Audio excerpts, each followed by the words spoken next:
Hello, guys. Welcome back to the Blackout Tea channel. I hope you guys are having a blessed and wonderful day.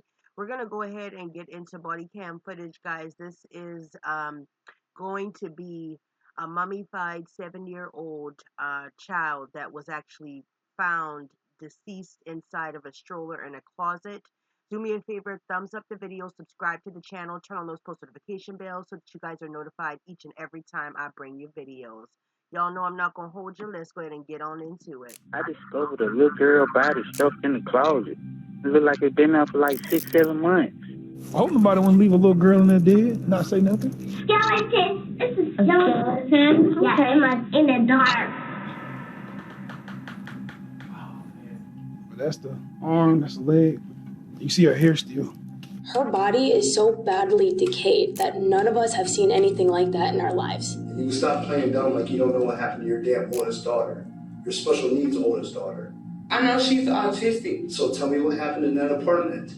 An anonymous 911 call leads police in DeKalb County, Georgia, to a quiet, seeming. I'm sorry, y'all, but did this bitch say, I know she's artistic? Bitch, what happened to the baby? Oh my God. Abandoned apartment. But behind one door awaits something so horrific, it sets investigators on a desperate search for answers and ultimately exposes a case steeped in unimaginable cruelty. When you left her, was she alive?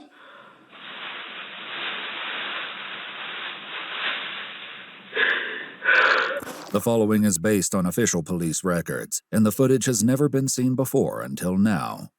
On June 25, 2023, emergency dispatchers receive a chilling 911 call. First of all, I want to say I want to remain anonymous about this information. It's a dead body of a little girl in building 2815, apartment 27. Can y'all please hurry up? Look like she been there for like at least 6, 7 months. Do you know who lives here? No, ma'am. I'm sure y'all gonna find all that information out once y'all identify the little girl. DeKalb County police officers soon arrive to investigate the caller's claims. Oh, said several months. Yeah.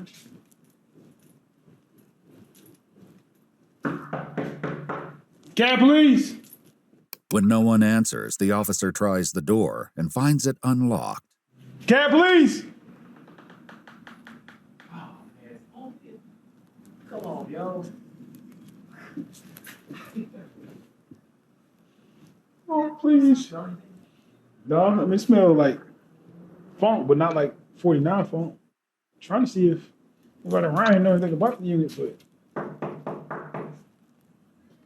Cat, please. Is this door usually open? I don't know, because I don't try to people's doors. Fair. Have you ever seen anybody go in or out of this unit, though? Not since the lady moved. How long ago did she move? A couple months, maybe? They cautiously head inside. Wow. She moved out knowing that that child was most likely already deceased. Oh my God. And though it appears as though no one is home, belongings such as furniture and toys can be seen scattered throughout the apartment.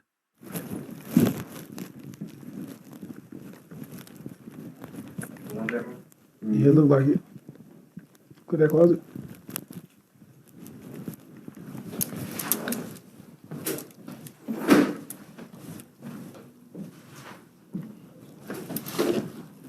Is there moisture on this one?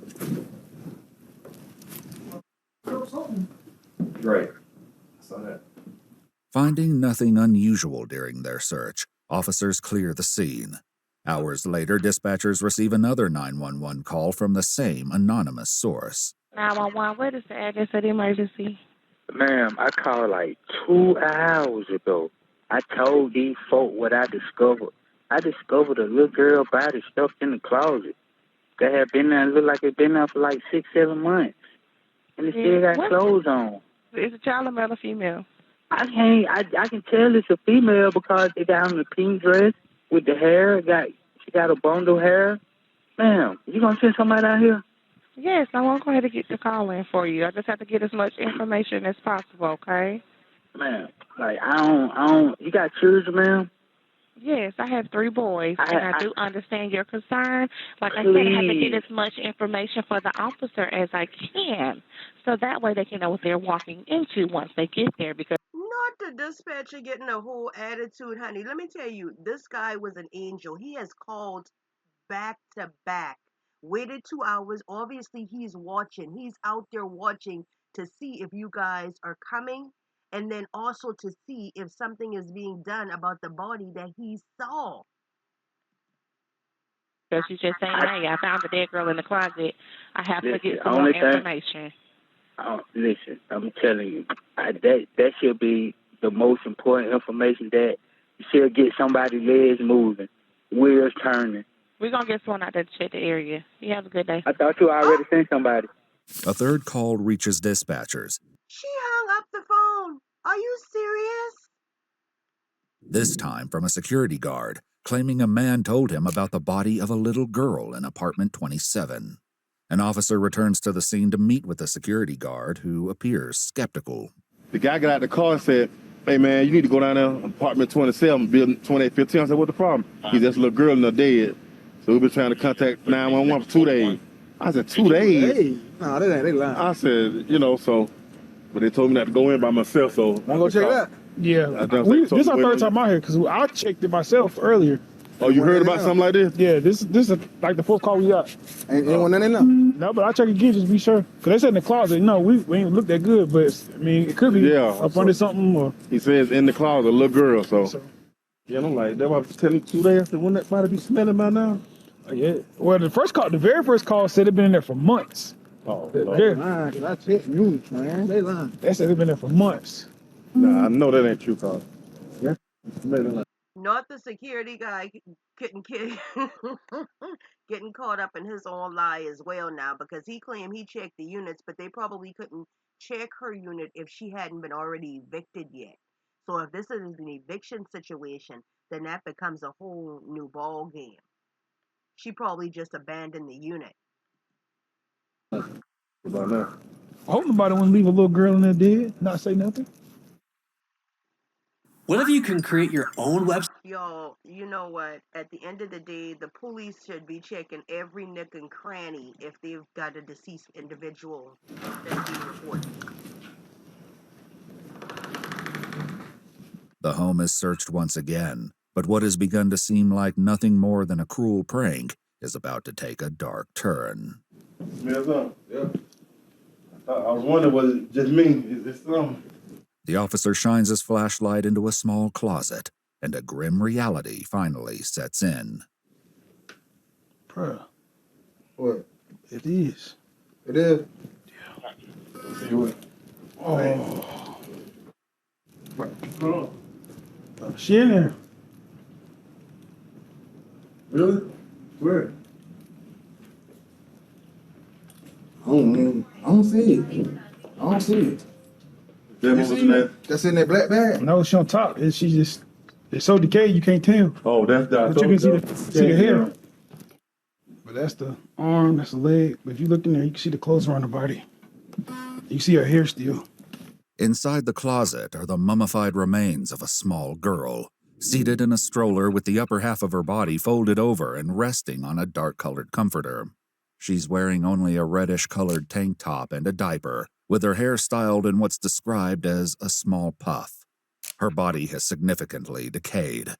On top of her small frame, investigators find a woman's red purse.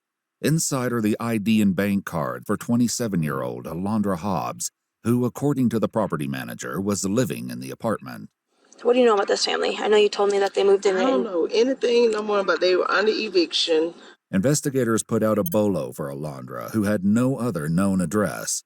According to the property manager, the apartment was leased by Alondra's husband, Cameron Hobbs. He came in about 2 weeks ago, asking to be taken off the lease. No signs of distress, no reason. He just wanted to be done with it. He didn't seem like nothing was wrong. So they have no children on the lease.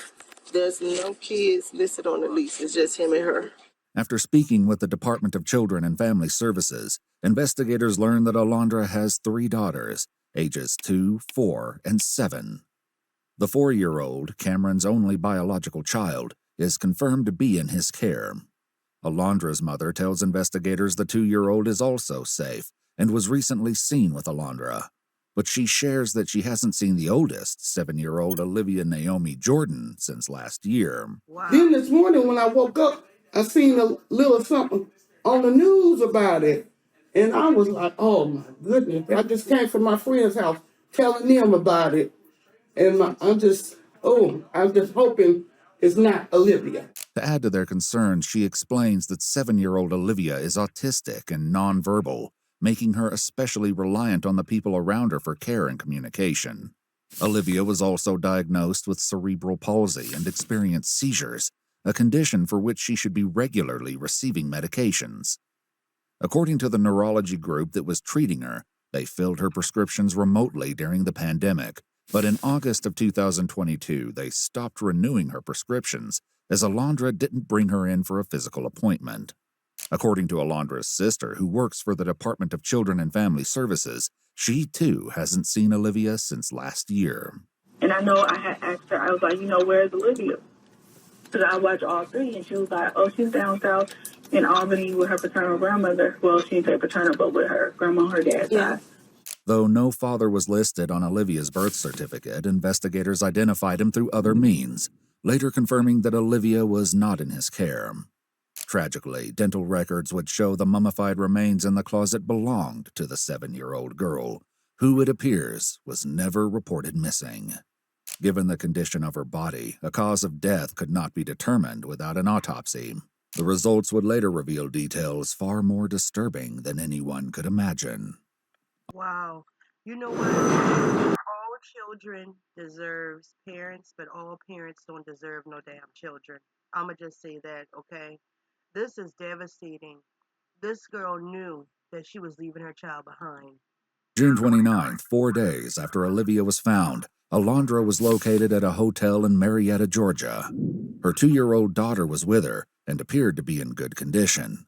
Investigators sat down with Alondra for an interview, determined to uncover what happened to 7-year-old Olivia. After reading her Miranda warnings, they began by asking clarifying questions about her children, not explaining that Olivia was found deceased. I have a 2-year-old, 8-year-old, and a 4-year-old. What are their names?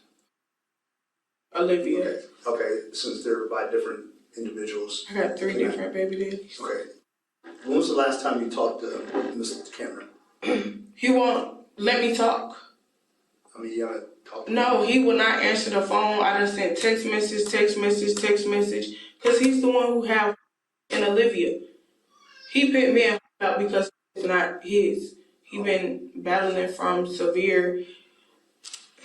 I done got 2 cases. I've been locked up twice because he put his hands on me and I fought back. He's sick in the head. When was the last time you seen? I haven't seen Olivia. The only person I have is.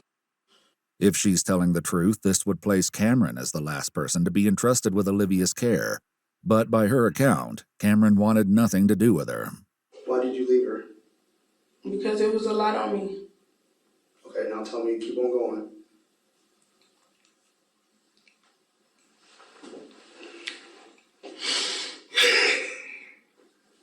Wow. I went through the worst in that house. Being with Cameron Hobbs. My baby, she was autistic. He wanted me to give her up to the white folks. It was just a lot. We stayed into arguments after arguments. He beat me, all types of stuff. I just had to get away. Cameron agreed to speak with investigators, volunteering to come to the station with his 4-year-old child. During a forensic interview, the 4-year-old expressed something about her father that was deeply concerning. Well, listen. Somebody hit me right here. They did? And tell me who hit you right there. Cameron. Cameron? Who's Cameron? Like, he make it bleed. What? He made me kill me. He made kill me. He killed you? Mm-hmm. I'll be there like this. Look. It's like this. Well, tell me, how would Cameron kill you? You gotta do the last one, too. You gotta do the last one. He did the last one, too? You gotta do the last one. Cameron's mother admitted she was aware that abuse took place inside the apartment, but by her account, the abuser was Alondra. She shared a photograph with investigators which appears to show a large handprint-shaped welt across Olivia's chest. And while Alondra says she was kicked out of the apartment with her 2-year-old daughter, Cameron claims he moved out of the apartment around the summer of last year, leaving all 3 of the girls in Alondra's care. I want to know what's going on. We're trying to find Olivia. What you mean? We're looking for Olivia. And I'm trying to give you the opportunity to tell us what happened to her before we make our own assumptions and you're going to be walking out of here in handcuffs. All right? My thing, she said that Olivia was supposedly with Cameron. Okay? This is what she's telling the detectives. However, when her sister was asking about Olivia, she claimed Olivia was with her parents. So my thing is, now her story is actually changing. Did she leave Cameron? I mean, did she leave Olivia or did Cameron leave Olivia? So you need to tell us a little bit better story than what you're telling us now.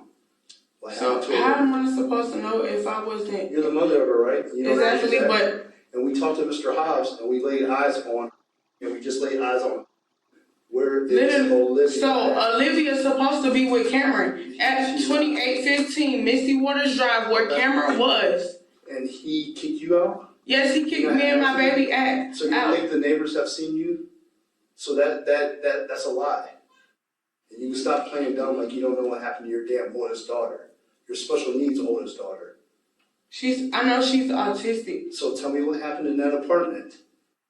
I can't tell you besides I left her. You left her in that apartment alone? No, with Cameron. Cameron was the one who was supposed to be watching her. But did I leave her in the apartment alone? No. I left her with Cameron. I did the wrong thing. Because it was too much on me and I knew I couldn't take care of her. Cameron didn't leave her. He did. He didn't leave her. All of this is because of Cameron. That's not Cameron's child. I know, but Cameron been there the whole time. Since she was born. He wanted me to give her up. Cameron beat her so bad. He threw her in the closet. He did so much. That's why we stayed fighting. That's why I got 2 domestic violence cases. He choked my daughter. He bit her thumb. He did a lot to her. He pulled her hair out. Literally. That's not what happened. According to Cameron, after leaving Alondra with the 3 girls, he regularly returned to pick up his 4-year-old daughter for visits. But when he picked her up for a visit last Easter, he refused to return her, stating that the 4-year-old girl was afraid of her mother. My mama said don't mess with my toy because I get a wet in her back. Mommy said don't mess with the toys because you get a what? A whooping. A whooping, okay. During her forensic interview, the 4-year-old girl was asked about her family. The interviewer asked for her help drawing faces with emotions to represent them. She chose a sad face for her father and happy faces for herself, her mother, and 2-year-old sister. While the young girl doesn't mention Olivia by name, she tells the interviewer she has another sister and gives her a different face entirely. And my sister shouldn't need an angry face. So the other sister, we draw an angry face? Yeah. And how come we draw an angry face for her? She's mad. She's mad? She's angry and mad. What she says later, completely unprompted, is downright chilling. Skeleton. Skeleton. Skeleton. It's a skeleton. Yeah, in the dark. In the dark? What's a skeleton in the dark? Because I feel sad. You feel sad? Mm-hmm. Well, you said something about a skeleton in the dark. Who's the skeleton in the dark?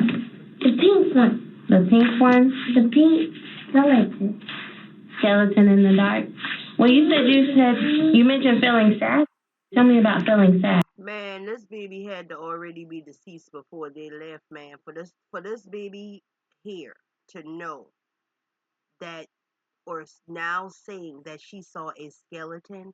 So what I'm getting, guys, is the mom didn't want her autistic daughter with a white family. but had no issues with leaving her child to die in a fucking stroller in the home. Or the child might have already been deceased before they left the home, and that's why she left in a hurry. It made me feel sad, like doggy. What made you feel sad? The skeleton sounds. I was like a skeleton. Mama, she. Tell me I'm like a doggy, like this. Okay. But at just 4 years old, it's difficult to know what she truly understands or what horror she may have seen. Wow. Imagine being able. Let me tell you one thing. This heifer ain't no good. At the end of the day, she left that baby. I don't believe that Cameron did. Now, I believe that Cameron might have been abusive. Yes. But I believe that both of them had abusive ways.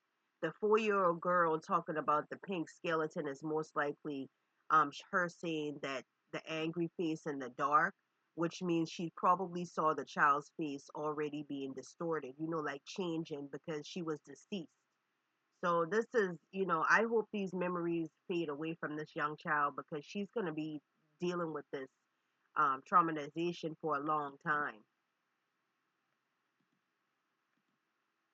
Investigators continue to pressure Alondra, and it isn't long before her calm confession exposes the heartbreaking truth. He was supposed to be watching my daughter, but I left her. You left her alone. You left her in there. Okay, why did you leave Olivia then? So much. Okay. When you left her, was she alive? She was alive? Where'd you leave her at? What room inside the apartment? Our bedroom. Right. Where at in your bedroom? She was just sitting on the bed. No, she wasn't. Where? You left her. You know where she left her. I left her. She wasn't sitting on the bed. You left her in the closet like you didn't catch yourself mentioning that Cameron used to put her in the closet. Bitch, it was you. It was you that left your damn autistic daughter in the goddamn closet. And that's why you use the word was. My daughter was autistic. You know why? Because you knew that she was gone. You left her in the bedroom, but you left her somewhere and she was in something. So you need to say it. Besides what? The stroller she was sitting in. Say it again? The stroller. Okay, where at? The closet. Was she alive then? All right. And the reason why you left her is because? It was too much of me. Okay. Give me an example of too much. I have 3 children, so I'm trying to relate. I mean, dealing with coming from an abusive family, not having my mama, me and Cameron always fighting, not having the support. He wasn't helping me. Did you let Cameron know that you're leaving that baby, yes or no? I know the answer to that. I can't. I'll bet you if she'd been still getting some type of check or government assistance, she was still getting it up until the time that they caught her little ass. You see her nails still done. Most likely, we can't really see in this, but I bet you she got on them damn lashes. Shaking your head is illegal.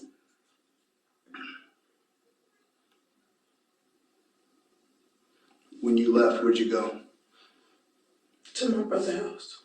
The knowledge that Olivia was alive when she was abandoned is both tragic and unthinkable.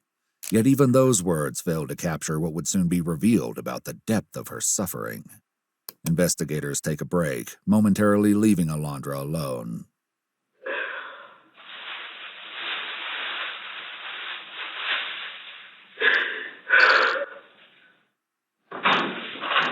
This is all just so sad. The grandma hadn't seen the girl for months. The aunt works for DCS, and she hadn't seen her for months as well. The other grandmama knew that the girls were getting abused. I feel like every single person in both of these families, this is just poor decisions being made and them not using their own comprehension to know that this heifer was lying. Let me get that plastic back real quick. We'll be back. Where's my baby? Hey man, you need tissues? Where's my baby? She's not here. We got her right here. She's fine. She's leaving. No, she's right here. We're playing with her. Kill me. I'm over it. Just kill me at this point. Like, there's no point. I took my Instagram story views from... Yo, this is sickening. Very, very much sickening. And the police department out there ain't shit. Detectives return prepared with questions to help them understand the full story. Between Alondra's admissions and the results of Olivia's autopsy, the true scope of her suffering begins to emerge. When you left her, I understand that you told me she was in the stroller by the closet. Did you leave her with anything else? Any food? Any water? I mean, I fed her. But I meant, if you knew you were leaving, did you leave her with any additional stuff? I did have a bottle of water. A bottle of water? I know she said she had special needs. Was she capable enough to drink the water herself? Did you leave her with any type of crackers or food? Anything that might be in a... I did. Like in a bag? Like maybe a bag of chips or anything? I mean, I gave it to her. Okay, what did you give her? She had chips, she had real food. It was like little snacks and stuff. Okay, was it in a cup? Like chips. A bowl? It was in a bag. It was a mixture of things. And Olivia had seizures, so with the medication she was on, it was prone for her to eat more than usual. But you think she was capable of eating the bag? Or would that be out of the normal? I mean, I don't know because Olivia, with her being autistic, autistic kids do kind of weird things, so. But any food she may have left for Olivia would have quickly run out, leaving the child to endure the slow agony of hunger. According to combined reports from the medical examiner and her official autopsy, Olivia's unclothed and mummified remains weighed only 5 pounds. Oh my God. Though her internal organs had completely dissolved, a wadded-up plastic grocery bag was located in her abdominal cavity in the shape of a stomach. Additionally, unidentified red cloth and green plastic was found in her feces. Investigators are left to question whether Alondra took any steps to ease her suffering. Did you give her any type of medicine or anything? Yo, she might have been eating these things, eating the bags, anything that she could find because she didn't have food. This is crazy. Before you left? Because I weaned her off her seizure medicine. Okay. I didn't know if you were like under depression. Like, I know I'm leaving. I want everything to be as comfortable as I can. Did you give her anything to like prep her for like you leaving? Yeah. Besides the food and water? That's what I gave her. Her seizure medicine? I weaned her off her seizure medicine. One additional detail leaves investigators questioning whether what Alondra is telling them is the entire truth. The autopsy report notes that Olivia was not tied to the stroller, but simply secured by the buckle as one would under normal circumstances. I don't believe that Olivia was left there alive and didn't get out of her stroller like you told me. There's just no way. And we're so close to the truth, and you really just got to tell us that last bit. I did. When I left her, she was alive. She was. Was she injured in any way, shape, or form? Mm-mm. She was fine, normal. Or whatever. Was she crying when you left? Explain why she didn't Olivia never showed any emotions due to autism. Why didn't she get herself out of the stroller? Olivia had a mind of a 2-month-old. Why didn't she move at all from where you put her? Why didn't she grab things around her? Olivia she didn't have that type of strength. Olivia didn't start walking until she was 3. So why? This bitch starved this child before she even left the child to see. That she starved that child while she had her stank ass living in that damn apartment. And then had to get on up out there and scurry because she knew that the child, I believe that child died on her in the apartment due to starvation. Why didn't the stroller fall over? And why were there things on top of her to conceal her? Things, I never picked anything. There's people that have been very upset about what happened to Olivia. Very upset, and they're not going to get the answers they need because... Yeah, I never did. One thing I can say, I never did pick anything on her. I did put her in the stroller, and I broke her up. I left her water, I left her food, but as far as I wasn't. We didn't find any water or food. Yeah, I wasn't the type to throw anything on her. Like clothes was in the closet. Unwilling to accept that Olivia merely sat still, resigned to a slow and painful death, the detective forces Alondra to confront a brutal truth in pursuit of answers. Her body is so badly decayed that none of us have seen anything like that in our lives. Wow. And how difficult it is for your family members, Cameron's family members, people that have nothing to do with your issues. They're not going to get the closure they need. Because what you're saying doesn't make sense. So it's just going to be some unknown mystery that everybody has to go through trauma with. This is what I'm telling y'all how I left her. I never did pick anything. I left her in a stroller with the door open. Never pick anything. Okay. I wouldn't even do that. As far as like putting things on top of her. So is there any chance that she was dead before you left the house? Was she injured in any way? No, because she was functioning. I fed her. I gave her water. And the phones that my brother stole, literally, I got the phone call to come over there. I rushed out the house and left. To come over where? To my brother's house. He called you and asked you to go over there? Yes, and I did. For what? For what? Purpose? Just to chill, and then him and his girlfriend got into it. Girl, bye. So you left your 7-year-old daughter because your brother wanted to chill? I was. Moving forward, the detectives bring up another detail from the crime scene that raises new questions of whether or not someone else was aware of Olivia's cruel fate. Someone shut the bedroom door and put clothes behind it, and someone shut the regular door and put towels behind it. It shouldn't have been.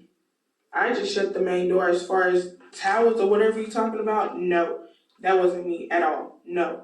Though Alondra denies placing the towels behind the door or putting anything on top of Olivia, the fact remains that she was found half covered by a comforter, and on top of her small frame was Alondra's red purse containing her bank card and ID.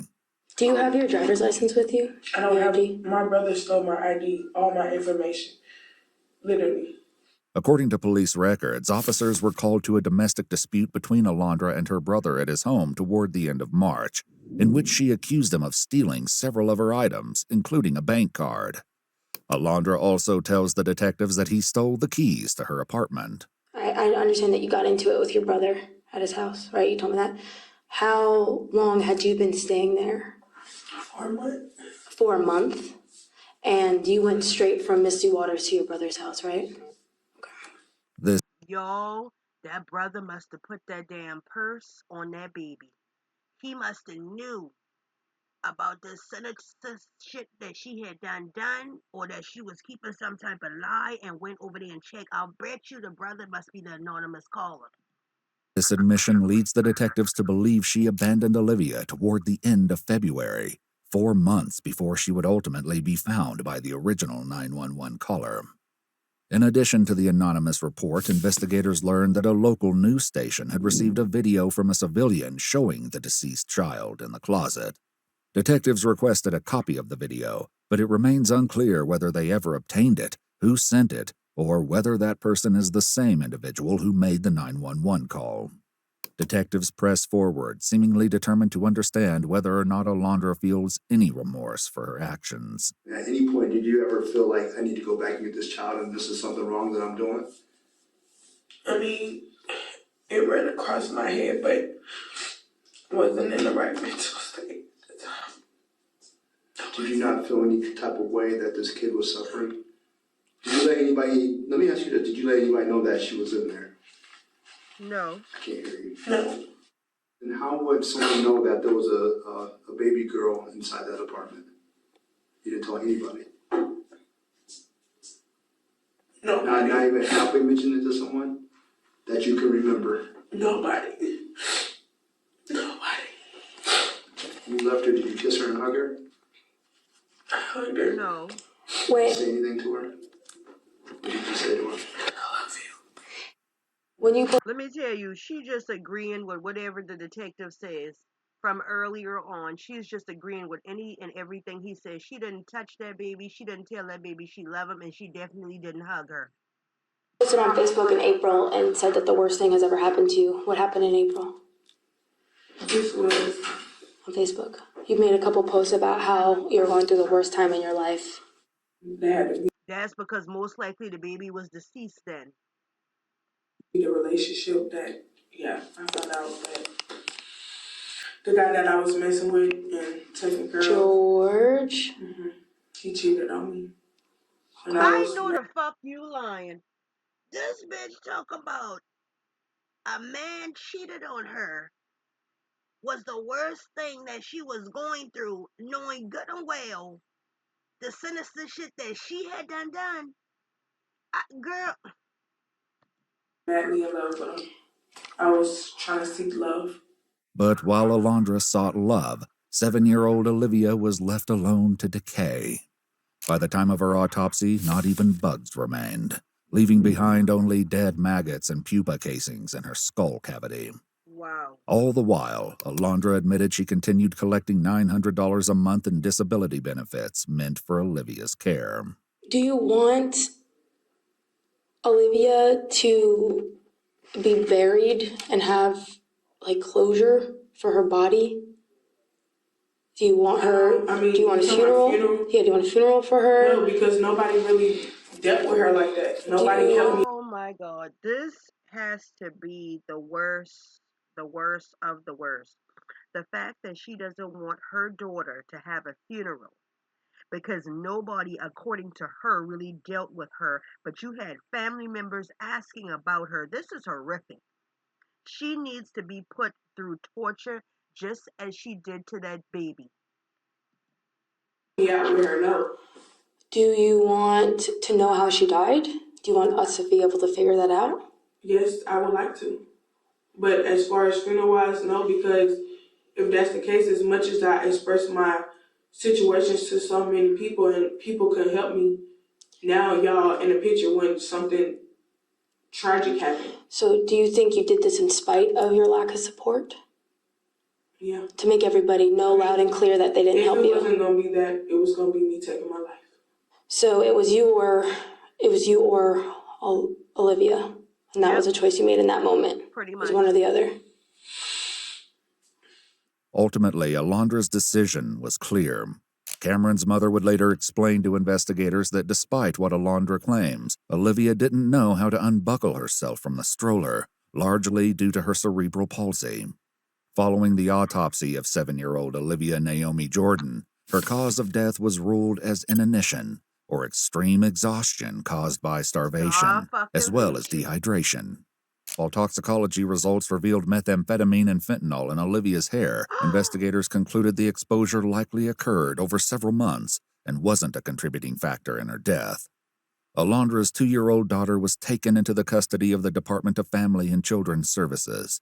Her 4-year-old daughter was also separated from her father and taken into their custody following a separate investigation, the details of which are unknown.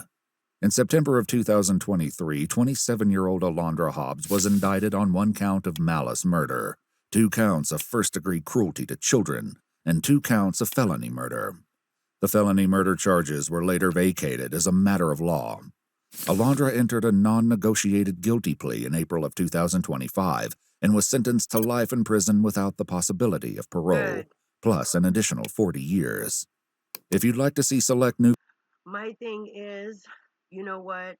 The aunt, being that she even worked for the DCS office, she alone should have actually reported that she hadn't seen that girl in a year. The fact that the family members just went along with what this girl was saying is quite crazy. And then for her to say she went through the worst in that house, girl, you was the monster. You was the monster to yourself and your children. You didn't want that $900 to go out of the window. That's what all of this was about. You wanted the money, but you did not want your child. Alright guys, do your girl a favor. Thumbs up the video, subscribe to the channel, turn on your post notification bells. I will see you guys soon. Thanks for watching.